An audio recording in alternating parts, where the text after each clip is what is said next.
तो इस वीडियो में हम लोग सॉल्व करने वाले हैं मैकेनिक्स सेंट्रल ऑर्बिटल का पहला प्रॉब्लम। तो प्रॉब्लम ये है, find the force directed toward the pole under which the curve r to the power n is equal to a to the power n cos n theta can be describe. तो इस problem में हमको करना क्या है, यहाँ पे एक कर्व का इक्वेशन दिया हुआ है, ठीक है। ये आपका सेंट्रल ऑर्बिटल का इक्वेशन है। तो इस इक्वेशन के हेल्प से हमको u का वैल्यू निकालना है और T square you by D theta square का वैल्यू निकालना है और उसको differential equation of central orbital के इक्वेशन में प्रूव कर देना है, ठीक है। देखिए आपका ये गिवन इक्वेशन है, इसके हेल्प से हम लोग u निकालेंगे और u के हेल्प से हम लोग D square you by D theta square निकालेंगे और उन दोनों को इस इक्वेशन में पुट कर देंगे। फिर हमको यहाँ पे p का वैल्यू मिल जाएगा, इन दोनों को इधर सब इधर ट्रांसफ़र करके। तो हमको बस p का वैल्यू निकालना है। हमारा सिंपल स्टेप है, इसको फाइंड करना है, फिर इसको फाइंड करना है, फिर इसको इन दोनों इक्वेशन में पुट कर देना है, आपका प्रॉब्लम सॉल्व हो जाएगा, ठीक है। तो सॉल्व करते हैं। सबसे पहले क्या लिखेंगे, गिवन इक्वेशन ऑफ कर्व, क्या दिया है, r to the power n is equal to a n cos n theta, ठीक है। देखिए इसमें इस साइड भी जो टर्म है उसके भी पावर है, a का भी पावर है, ठीक है। तो इसमें जब भी दोनों साइड किसी भी इक्वेशन का दोनों साइड पावर वाला टर्म ज़्यादा रहेगा तो हमको सिंपली लॉग का जो यूज़ होता है उसको इस दोनों साइड कर देना है, ठीक है। जिससे ये पावर सामने आ जाएगा और इसको सॉल्व करने हमको ईजी पड़ेगा, ठीक है। तो लॉग लेने से पहले हमको इसको थोड़ा सा सिंप्लीफाई करना पड़ेगा। जैसे कि यहाँ पे हम हमेशा से पढ़ते आए हैं r is equal to 1/u होता है, ठीक है। तो इसी चीज़ का यहाँ यूज़ करेंगे क्योंकि हमको u का वैल्यू निकालना है, तो r को कैसे तैसे भी करके ट्रांसफ़र u में करना पड़ेगा। तो यहाँ पे 1/u हो जाएगा, ये r का पूरा पावर था तो 1/u का भी पूरा पावर में n हो जाएगा, a to the power n cos n theta, ठीक है। नेक्स्ट स्टेप में क्या होगा, 1 का पावर n 1 ही होगा, u का पावर n हो जाएगा is equal to a to the power n cos n theta, ठीक है। अब इस चीज़ को इधर ट्रांसफ़र कर देंगे तो क्या हो जाएगा, 1 is equal to mu n a to the power n cos n theta, ठीक है। अब इस इक्वेशन में लॉग लेंगे, फिर इसको सिंप्लीफाई करने में हमको इजी पड़ेगा, ठीक है। अब दोनों से लॉग लेंगे तो क्या हो जाएगा, लॉग 1 इज इक्वल टू, अब ये एक टर्म है, ये एक टर्म है, ये एक टर्म है, ठीक है। तो आपको पता है लॉग a इंटू बी क्या होता है, log a plus log b, ठीक है।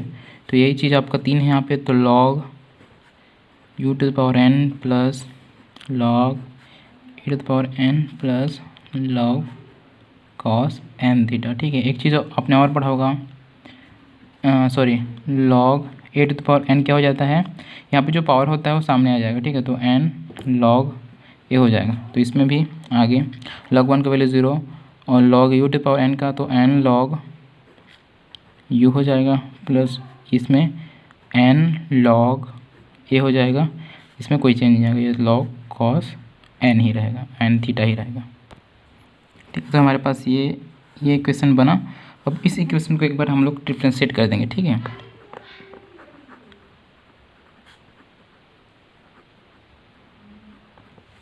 उसको एक बार डिफरेंशिएट करेंगे तो क्या हो जाएगा, इज इक्वल टू, ठीक है, ये 0 को 0, ठीक है। इसमें n log u है, ठीक है। तो n एक कांस्टेंट है, n को n रहने दो, log u, आपको ये भी चीज़ पता होगा कि log x का डिफरेंशिएशन 1/x होता है, ठीक है।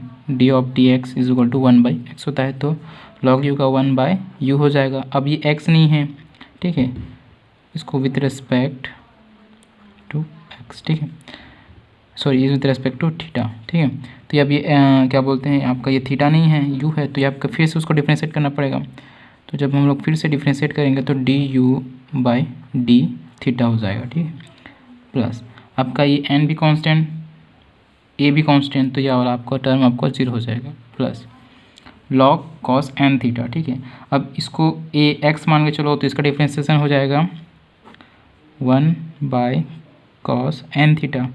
अब ये cos n थीटा नहीं है तो इस चीज़ का एक बार और डिफरेंशिएट करेंगे, तो ये इस चीज़ का जब डिफरेंशिएट करेंगे तो क्या हो जाएगी, माइनस साइन n थीटा।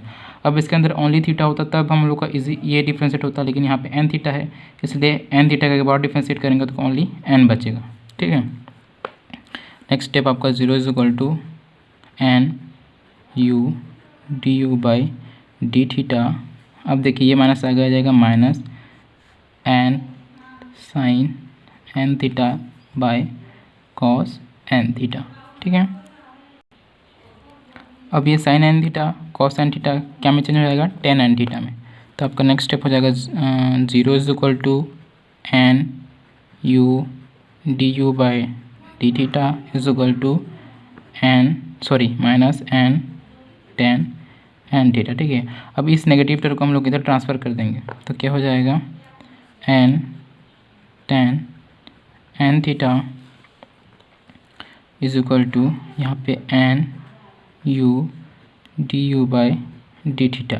अब ये एन और ये एन एक दूसरे को कैंसिल आउट कर देंगे तो हमारे पास क्या बचा, tan N theta is equal to d u by D theta 1/u। ठीक है, अब हमको सिर्फ ये चीज़ चाहिए क्योंकि इसको बार डिफरेंशिएट करना होगा तो इस चीज़ को इधर ट्रांसफ़र कर देंगे तो ये हो जाएगा u tan N theta is equal to d u by D theta. ठीक है, हमको क्या चाहिए था, एक u का वैल्यू चाहिए था जो कि हमको मिल गया, u मिल गया। ठीक है, अब इसको D square you by D theta square चाहिए। ठीक है, तो इसको फाइंड करने के लिए हमको इसको एक बार और डिफरेंशिएट करना पड़ेगा। तो इसको एक बार और डिफरेंशिएट कर लेते हैं।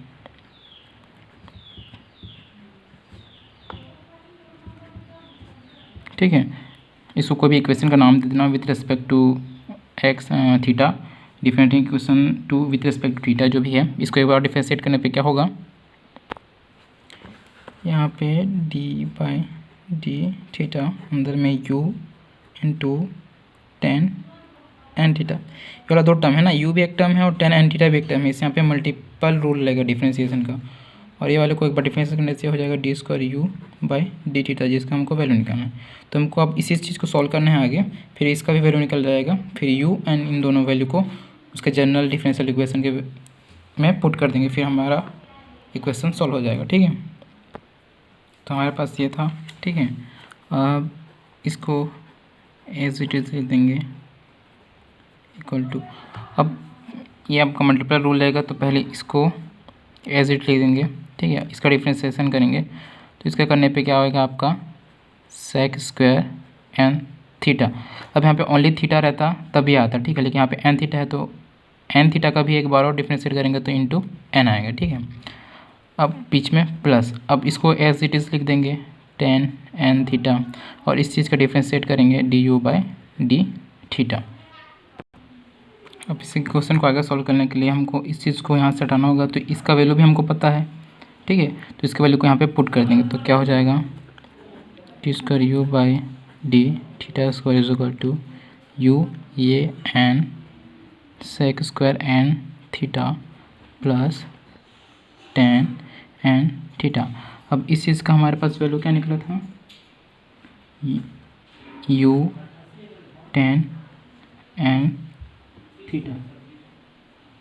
ठीक है, अब इन दोनों को इंटू करेंगे आगे नेक्स्ट स्टेप में, d square you by D theta square is equal to u n sec square theta n theta plus ये टेन एन थीटा ये टेन एन था tan square N theta into u. ठीक है, अब इस term में भी यू है, इस टर्म में भी यू है, तो इस यू को कॉमन लेंगे तो d square you by D theta square is equal to u common लिए, अंदर में क्या बचा n sec square N theta plus ten square N theta. ठीक है, अब हमको d square you by D theta square का भी वैल्यू मिल गया।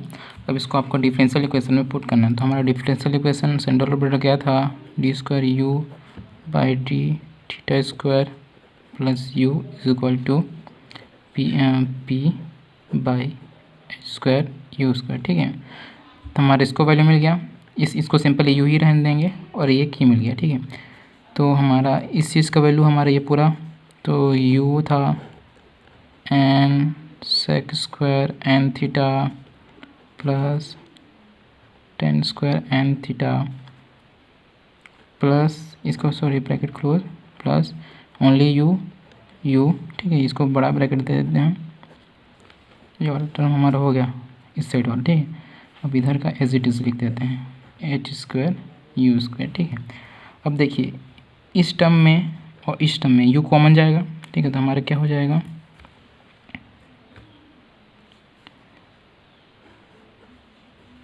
यहाँ से u कॉमन लेंगे, यहाँ से u को लेंगे, तो ओनली u। अब अंदर क्या बचा, ये पूरा बचा n sec² n theta plus tan² n theta, यहाँ पे 1 बचेगा 1, ठीक है। यहाँ से u कॉमन ले, यहाँ से क्यों कॉमन ले, यहाँ पे 1 बचेगा, यहाँ पे इससे इंटू ये है तो ये पूरा बचेगा, इससे इंटू 1 है तो 1 बचेगा, ठीक है। ये पूरा आपका अंदर वाला प्रोसेस। अब इसको as it is p² = h² u², ठीक है। अब एक चीज़ आपको पता होगा कि जो tan² n थीटा प्लस 1 या tan² x प्लस 1 होता है आपका sec² x, ठीक है, ठीक है। तो यहाँ पे x की जगह पे n थीटा है तो tan² n थीटा प्लस 1 क्या हो जाएगा, sec² n थीटा हो जाएगा, ठीक है। x की जगह यहाँ पे n थीटा है तो यहाँ पे भी n थीटा हो जाएगा। तो हमारा नेक्स्ट स्टेप क्या हो जाएगा, इधर लिखता हूँ साइड में, हमारा हो जाएगा u n sec² n theta और ये दोनों ट्रांसफ़र होके प्लस sec² n थीटा, ठीक है, = p/h² u²। तो हमारे पास ये इक्वेशन था। अब देखिए इसमें sec² n थीटा और इसमें sec² n थीटा दोनों कॉमन जाएगा, ठीक है। तो नेक्स्ट स्टेप क्या हो जाएगा, u और कॉमन क्या गया आपका sec² n थीटा, अंदर में क्या बचा, इस वाले टर्म में तो n बचा और इस वाले टर्म में कुछ नहीं मतलब प्लस 1 बचा, ठीक है। तो ये आपका फाइनल आंसर आ गया। तो क्लोज। अब आपके इधर p × h² u²। अब इस इक्वेशन में हमको sec² n थीटा का वैल्यू ड्राइव करना है, ठीक है। तो उसके लिए हमको हमारे पुराने इक्वेशन में जाना पड़ेगा। हमारे पास क्या था पहले, ये इक्वेशन हम लोग ड्राइव किए थे पीछे, ठीक है, जब r का वैल्यू को 1/u चेंज किए थे, तो सॉरी 1/r को u चेंज किए थे, वही है, ठीक है। तो ये हमारे पास रिलेशनशिप था। अब इसके दोनों साइड स्क्वायर कर देते हैं, ठीक है, स्क्वायरिंग। अब पीछे देखिए ये डेरिवेशन हम लोग ड्राइव किए थे। अब दोनों साइड स्क्वायर करेंगे, un e⁻n cos n theta = 1, दोनों साइड सॉरी स्क्वायर, इसका भी स्क्वायर, ठीक है। तो ये क्या हो जाएगा, स्क्वायर है तो इस पर हो जाएगा तो u 2n हो जाएगा, a 2n हो जाएगा और cos² n थीटा हो जाएगा = उसके बाद हमारा 1 का स्क्वायर 1 ही होगा, ठीक है। अब देखिए हमारे पास ये रिलेशनशिप आ गया। अब हम लोग cos² n थीटा को इधर ट्रांसफ़र कर देते हैं तो क्या हो जाएगा, u 2n + a⁻2n = 1/cos² n theta, ठीक है। अब एक चीज़ आपको फिर बचपन से पढ़ते आ रहे हैं, 1/cos x क्या होता है, sec x। तो 1/cos² x क्या होगा, sec² x। तो 1/cos² n थीटा क्या हो जाएगा, sec² n थीटा। तो u 2n + a⁻2n = sec² n theta, ठीक है। तो sec² n थीटा का वैल्यू हमको मिल गया, क्या है, u⁻2n a⁻2n। तो इसी चीज़ को हम लोग वहाँ प्रूव करेंगे, पुट करेंगे, ठीक है। तो ये आपका ये u है ऑलरेडी। अब sec² वैल्यू क्या था हमारा, u⁻2n a⁻2n into u⁻2n + a⁻2n, ठीक है, ब्रैकेट क्लोज। अंदर में क्या था, n + 1 = p/h² u²। और यहाँ पे मेरे पास गलती हो गई, ये तो इस मल्टीप्लाई है ना, तो प्लस कहाँ से होगा, ठीक है, यहाँ पे मल्टीप्लाई है, ठीक है। तो ये वाला भी आपका मल्टीप्लाई होगा, ठीक है। अब नेक्स्ट स्टेप क्या हो जाएगा आपका, u मल्टीप्लाई है, ठीक है, तो u इसके साथ ज्वाइन हो जाएगा तो u 2a + 1, ठीक है, एक उसके साथ और जुड़ जाएगा। अब ये तो एज इट इज़ a⁻2n, अब अंदर के बचा n + 1 = p/h² u²। अब p को एक साइड रखना है, p = अब ये सब इससे इंटू हो जाएगा तो h² u² into u⁻2n + 1 into a⁻2n into n + 1, ठीक है। अब जो चीज़ कटेगा उसको काटेंगे, जो चीज़ रहेगा उसको रखेंगे, ठीक है। तो यहाँ पे u और u वाला टर्म ऐड हो जाएगा तो क्या हो जाएगा, p = एच स्क्वायर। अब देखिए यू का पावर 2 है, यू का पावर 2n+1 है, तो ये दोनों पावर ऐड हो जाएंगे, तो यू क्या हो जाएगा 2n+1 + 2 क्या हो जाएगा 2n+3। अब यहाँ पे ए का 2n और n+1, ठीक है। अब इस सी को आर में चेंज कर देंगे हम लोग, तो यू का और आर का रिलेशन क्या है, u = 1/r, ठीक है। तो उसी को हम लोग आर में चेंज कर देंगे, तो p = क्या हो जाएगा h² × 2n n+1, और ये वाला u जब 1/r हो जाएगा तो r नीचे आएगा, और इसका जितना पावर है उतना r का भी हो जाएगा, ठीक है। तो ये आपका फाइनल रिलेशन निकल गया, ठीक है। अब इसमें कुछ 2-4 चीज़ कंडीशन आते हैं कि n का वैल्यू चेंज करने पे क्या क्या p पे इफेक्ट पड़ेगा। तो एक बार n का वैल्यू ले लेंगे 1/2, एक बार n का वैल्यू लेंगे 1, एक बार n का वैल्यू लेंगे 1/2 माइनस लिए, एक बार n का वैल्यू लेंगे 2, एक बार n का वैल्यू लेंगे 3, ठीक है। तो वो सब पार्टिकुलर केस है, वो सब नॉट उतना इंपॉर्टेंट नहीं है, हमको ये चीज़ ड्राइव करना था, ये आपका ड्राइव हो गया।